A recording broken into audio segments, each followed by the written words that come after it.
This is Conversations with Andrew Hoffman, and I am here with Hollywood's number one villain, Patrick Kilpatrick. And I just have to say, it is a pleasure having a conversation with you, getting to know you, and asking you some of the most interesting questions you've probably ever been asked, sir. That remains to be seen.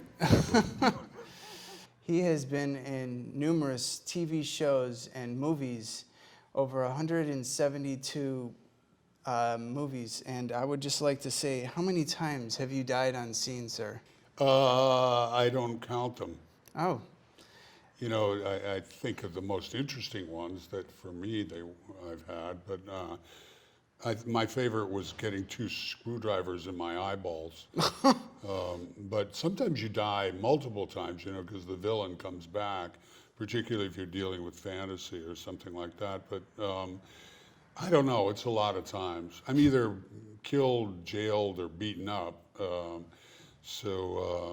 But it's a lot of fun. so has anybody ever asked you, out of all the parts you've played and all the directors that you've worked with, which one is the best? It's hard to beat Steven Spielberg. I loved working with Darren Sarafian, who was a lesser-known director who did Death Warrant.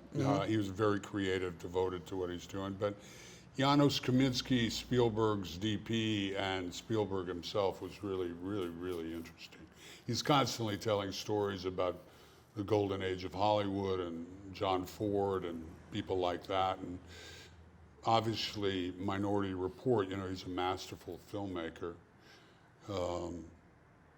Literally, if you think about it, I used to think, God, we should all be at his feet because the breadth of his stuff from, say, E.T. to Saving Private Ryan and Schindler's List. I mean, he's just been all over the emotional map as a filmmaker. Now, you've got a lot of writing going on. You've got a book that just came out. You've done directing. You're a producer. Have you won any awards for any of this? Yeah, I just got a Best of LA award for the memoir. Okay. And it was a book site called Fopping, the number 9 book of the top 11 that should be owned by every 30-year-old man, which I thought was pretty fun. And it's gotten 5-star reviews, 100%, which is cool. You know, readers and journalists alike have responded really well to the book. Many of the productions, the larger productions that I've done, unfortunately, it's the lot of a screenwriter a lot of times that you'll do a good job and you get paid for the gig, but the people in charge of that will not get the movie fully funded. So there's a whole bunch of those for every screenwriter out there, myself included. So, you know, I'm hopeful we'll get some awards for those kind of things. I certainly think they're worthy of screenwriting awards. You've traveled the world, I'm assuming. What's the one place that you're most curious to want to be and want to visit? That I haven't been? Yeah. God, there's a zillion of them. I'm going to Cartagena, Colombia to do a book signing at the English-speaking bookstore there and to perhaps get married. I'm really excited about that. And I'm going to an island called Bonaire, which has a very, you know, our oceans are really in a lot of trouble. The reefs are under assault. And they have a very they've done everything right as far as the preservation of the reef there. And I'm really excited to see that. There's a zillion places, even though I've traveled widely. God, the world is a big place. I mean, the Amalfi Coast of Italy, some places in Asia. There's a lot of places. At what point did you know that this is what you want to do with your life? You know, I had been I said big time, I was earning a really good living and working as a staff writer at Time Incorporated on all their magazines. I had done magazine journalism and advertising for about 10 years. And then I took a break to write a novel and ended up splitting a house with an actor, becoming a big-time Broadway and West End of London theater director. I really wanted to do something different from just doing advertising, writing, and journalism as I had been doing, although I loved it while I was doing it. So That took me into acting, and it became apparent to me around 1982, July 17th, I remember the exact day, that the universe was actually telling me to become an actor. The business has the potential from going to being a pauper 1 minute to, living the life of a prince 12 hours later. So I think that's one of the reasons we stay in it. I'm a big believer in following what the universe is telling you to do. So, I was running around with Richard Dreyfuss and Frank Langella and Blythe Danner and Christopher Reeves before his accident, all these big-time Eastern actors. And I wrote a play instead of a novel. That got produced. And I was asked to join all these theater companies as the play selector.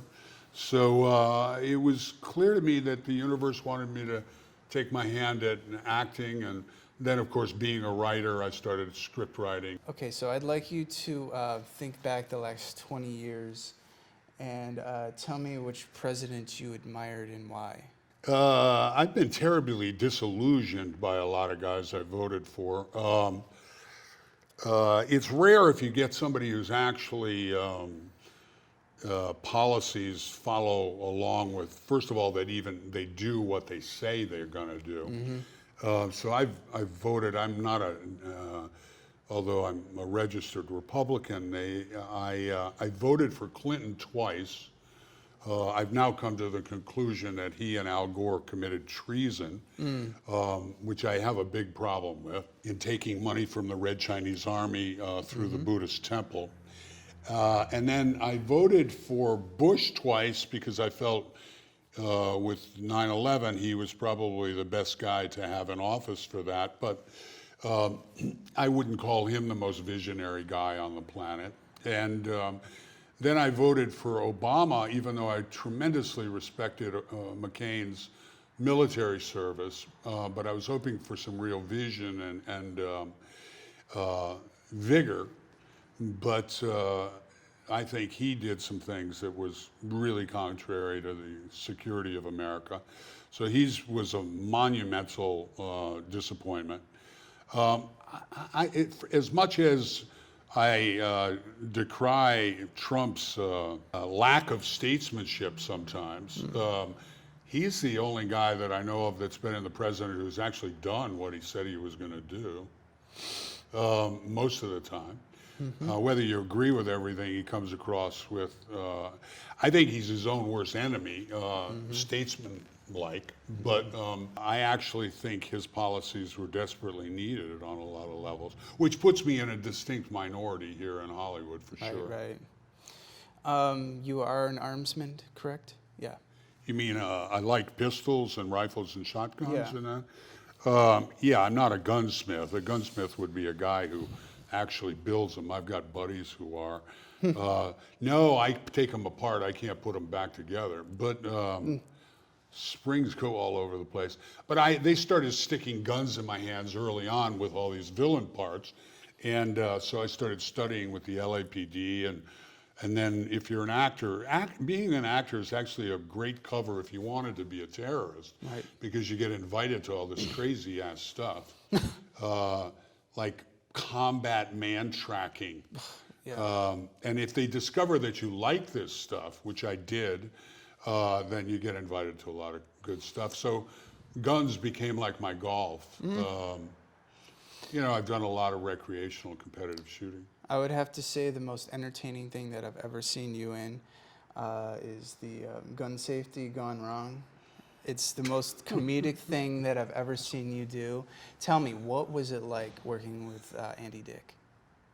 Well, Andy was so plastered. He was, he was totally incoherent. He couldn't even say hello. He was so smashed. And he's a bright guy, but when he's in the cups, like a lot of people. But I told the director of photography, just keep the camera rolling because he's giving you gold. Because he was so obliterated. That's probably your best act yet. I can't stand how funny that was. It was just amazing. It's really funny. We exhibited that at a festival up the street. And I was ready for them to lynch us. But it was really wonderful because the whole place just went nuts Right. laughing. And my only regret is I didn't think I needed to use the F-bomb so much at the end. Yeah. A couple of times. I thought that was kind of abusive to the little girl, but it was pretty funny. In fact, the producer of that, we talked about doing a whole series of things like Kilpatrick talks politics at an old folks home and stuff like that, and doing a whole series of those things, but it hasn't really manifested itself. That's all improvisation, by Right. the way. I just did a movie called Night Walk, and I improv through the whole movie. I got hired as the lead Nazi and producer-director for a movie based on the similar concept if the Nazis had won World War II. And we got about a third into it, and Man in the High Castle came out. So creatively, that was initially blown out of the water. But which I've done in the past, it happens sometimes. So I reworked that project and put it in another arena. It had nothing to do with Nazis, but we used the world that we had built if the Nazis had won the war, and just transformed it into something far more interesting. So it's an abject lesson in what do you do when you're running competitively against another project and you think you're going to get beaten getting it to the screen. Don't give up. Just try and write your way out of it creatively. It worked out really well. Hopefully that project is going to be coming out on Netflix soon. And it's really an interesting deal. Are you a fan of video games? Do you play video games at all? You know, I'm a fan, but I don't play them. I'm terrible at it. It's a generational thing. Yeah. My kids, is it Call to Duty? What's the Call to Duty? It's, Call of Duty. Call of Duty. I think they're a wonderful thing in the sense that I tried to get my kids to watch History Channel, but they learned everything about World War II from the video game. I mean, down to the minutia of the calibers of the rifles and everything else. So they can be a really educational deal. Well, they're certainly helpful in drone warfare now. Oh, yeah. So it's a generational thing. They didn't have them. I mean, I think Pong was the first one that came out when I was growing up. And so, I was always into athletics. So I was doing baseball, football, basketball, wrestling, horseback riding, swimming, and all of that. So I was outdoors much more than... Video games weren't really that popular back in the day. They didn't have them. They literally didn't have them. I was walking my father's land with a double-barrel shotgun at 9. That was my video game. In fact, by the way, shooting is a sort of video game for adults. I mean, if you go clay pigeon, there's one particular game called Sporting Clays, and it's kind of golf course with shotguns, and you go from station to station. Just like golf, you've got wind conditions, and you've got the clay pigeon coming different speeds and things like that. So that kind of puts you through the paces as an adult video game. You like comedy? Love comedy. Who's your favorite comedian? Do you have one? Probably Will Ferrell and a guy that you probably never have heard of called Eddie Pepitone. But there are some brilliant, in the comedy stand-up realm, you go to the Laugh-In, The Laugh Factory? Laugh Factory or Comedy Store. You see it almost makes you feel really good because you're seeing some of the brightest, quickest, most topically adept contemporary events people you can imagine, particularly when they start riffing off of the audience. So, I'm a huge comedy fan. Nothing better. I rewatch those things often.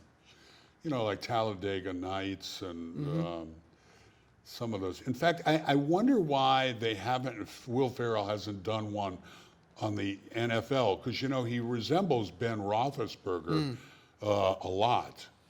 And I don't know why they haven't ripped into the NFL in the same way they did to NASCAR. Yeah. I thought of writing it, and approaching him with it. I met him, by the way, the other day at Gold's Gym, and he's, in real life, is very much like the character from the Step Brothers. Right. You know, I thought he was taking the piss, but he's really kind of underwhelming when you talk to him. You know, he's like, oh, almost like a stunted child. And he said that in interviews. People must think I'm really underwhelming. Do you have a particular type of music that you like to listen to? No, because as a producer, I'm listening to all different kinds of things for soundtracks. I'm not particularly, don't particularly gravitate towards hip hop and rap, although there's been some brilliant stuff. I'm more of a, if I was on an island and had to listen to one kind of thing, it'd probably be, I don't know, Hendrix, you know? Cool. Tool, that kind of Yeah. stuff. Classic. Yeah, I love all kinds of music though, you know, every kind, really. Latin, Cuban, you know, it's classical. That's a wonderful thing about Pandora, you know. Oh yeah. They just give you a put on anything broad and selection of just go for interesting it. music. Yeah. Are you a good cook? Do you cook for other people? Well, that's a relative. Yeah, I do quite Okay. often. Whether you're a good cook or I think of myself as a pretty good food preparer. I'm not doing a lot of different recipes. I never measure stuff out. It's all by taste. But my theory is if you start with all organic, pure, really good ingredients, generally it's going to come out okay. What's your favorite dish? Right now, they have this incredible homemade pasta at the farmers markets on Larchmont. You know, pasta can be difficult because it sticks together and all kinds of other stuff. They've figured out how to make this stuff that's so delicious. You just drop it in the water, it separates on its own, and it's just incredibly good. I really recommend it. It's an offset question, but have you ever experimented with psychedelic drugs? Oh, yeah. Oh. Sure. Quite open about it in my book, Dying for Living. Yeah, I did psilocybin the first time when I was 13, and then I had a big gap because prep school in Virginia and University of Richmond were kind of slightly behind where I grew up in Connecticut, which was very precocious when it came to music and drugs. But yeah, I used to, I was more of a go downhill skiing, go motorcycling guy on acid we did everything on psychedelics for a couple of years there. Mostly that was in my bodyguard phase and you know, college. You know, Ken Kesey said if you keep opening a door, psychedelics open a door, but if you keep opening the door, you keep walking back and forth through the door instead of going on. So I think to some extent those things, they're a good period of exploration, and I certainly wouldn't regret, I would regret not having done them, but I'm not sure you want to continually keep doing that stuff. Of course, you have to be in the right mindset, in the right environment. You have to be around the right people. And well, I don't even know if it would serve me now, just because, you know, some people are always they're talking about the developmental need for young people to not do drugs. I actually think older people are not really suited to drugs. Your system really can't handle it.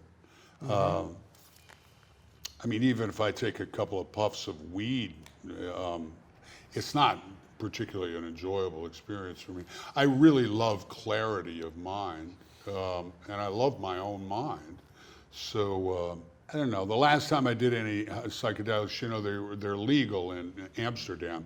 They may have changed that since I was there. This is many years ago. I'm pretty sure that almost every single drug is legal in Amsterdam. Yeah, they did go through a period of rescinding some of that. But there in Amsterdam, you go through and they have, it's like the freezer section of the supermarket. You have a vast selection of mushrooms, magic mushrooms. But, you know, I didn't find it particularly useful or pleasant that time. But as a young person, a wild motorcycle downhill skiing type of guy or ocean guy, yeah, pretty crazy and fun. Let's talk about universal truth and what it means to you to understand the concept between what comes around and goes around. Well, I just think the universe is always trying to establish some kind of balance. Like if you're unfaithful in your relationship, the moment that you are, your girlfriend is going to be attracted to somebody else. So it's like, and vice versa. The universe doesn't usually exist in a state of imbalance for very long. I mean, like I think Trump is balancing off Obama, and after Trump, there may be a place for something else that's a little bit more modulated and not so polarized. Justice and fairness balance themselves out. It all comes down to self-accountability and really the flow of life. It has to, real estate values go up, real estate values go down. There's going to be corrections. There's going to be, the whole thing is timing on how you respond to all those things. So it's like when I'm teaching young actors in our mentorship program, if you put, we talked about guns, if you put the energy out and learn the skill of guns, the universe is probably going to respond to it and give you a job that has to do with firearms. If you learn dialects, how to speak like other languages, the universe is going to respond with those jobs. So I think the universe responds to your own activity, and it's also a miraculous place. For me, I experience the universe as being a really miraculous place. Do you want to plug anything? Well, yeah, I'd love it. Dying for Living, Volume 1, Sins and Confessions of a Hollywood Villain and Libertine Patriot is out now on Amazon.com and BarnesandNobles.com. If someone gets that, I'd love for them to continue one of our reviews, put a review on, doesn't have to be long. If they want an autographed copy and can't get to one of our signings around the country, then they can go to Kilpatrick.com. And also I want to call attention to Night Walk, which is a sort of Romeo and Juliet, Western journalist meets Eastern Islam beauty, tragic love story coming out. And I play a towering vessel of hate in that one, and I think I insult every cultural group on the planet. And then Catalyst, I play a pedophile priest in that, which is a really fine film directed by Chris Volkin and David Bianchi, two really fine filmmakers. So onward and upward. Okay, everybody. Patrick, thank you. Thank you. Thank you, man. God bless you. Thank you.